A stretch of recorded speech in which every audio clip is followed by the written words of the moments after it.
ആദിമ നൂറ്റാണ്ടിൽ ജുഡായിസത്തിൽ നിന്ന് യഹൂദ മതത്തിൽ നിന്ന് കടന്നു വന്നതായ വിശ്വാസികൾ അവർ ഇടയ്ക്കിടയ്ക്ക് തിരിഞ്ഞു നോക്കിയാണ്. അവർ തങ്ങളുടെ പാരമ്പര്യത്തിലേക്ക് തിരിഞ്ഞു നോക്കിയാണ്. മീനിങ് യഹൂദ മതത്തിലേക്ക് തിരിഞ്ഞു നോക്കിയാണ്.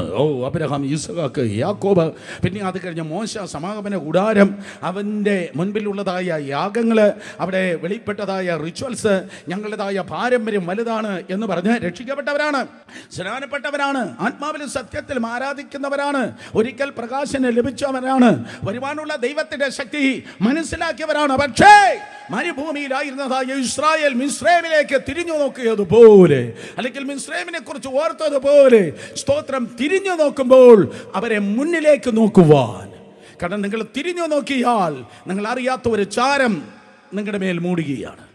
നിങ്ങൾ തിരിഞ്ഞു നോക്കുമ്പോൾ നിങ്ങളുടെ തീ കെട്ടുപോകുകയാണ്. നിങ്ങൾ തിരിഞ്ഞു നോക്കുമ്പോൾ നിങ്ങളുടെ വിശ്വാസം തണുക്കുകയാണ്. നിങ്ങളുടെ പ്രാർത്ഥനയുടെ ജ്വലനം അണയുകയാണ്. നിങ്ങളുടെ ആരാധനയുടെ ഊർജം നിങ്ങൾ വിട്ടുപോകുകയാണ്. ഹല്ലേലൂയ. നമ്മുടെ കാറിലൊക്കെ അതേ പിന്നിലേക്ക് നോക്കാൻ ഗ്ലാസ് ഉണ്ട്, ബൈക്കിലും ഉണ്ടായിരിക്കും, സ്തോത്രം. പക്ഷേ പിന്നിലേക്ക് കാണുന്ന റിയർ മിറർ നോക്കി, പിന്നിലേക്ക് നോക്കി ഓടിച്ചാൽ നിനക്കൊരിക്കലും ലക്ഷ്യത്തിൽ മുന്നോട്ട് പോകാൻ കഴിയത്തില്ല. എന്നാൽ ഇന്നലത്തെ കാര്യാദികളിലേക്ക് തിരിഞ്ഞു നോക്കിയാൽ നിങ്ങൾക്കൊരിക്കലും നേടേണ്ടത് നേടുവാൻ കഴിയത്തില്ല, എത്തേണ്ടത് നിനക്ക് എത്തുവാൻ കഴിയത്തില്ല.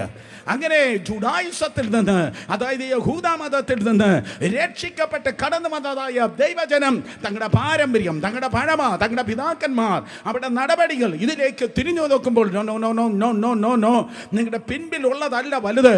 പഴയ നിയമത്തിൽ അബ്രഹാം, ഇസ്ഹാക്ക്, യാക്കോബ്, മോശ, ന്യായാധിപന്മാർ, പ്രവാചകന്മാർ, രാജാക്കന്മാർ, നോ, അതല്ല വലുത്. അതിനേക്കാൾ വലിയവനാണ് യേശു.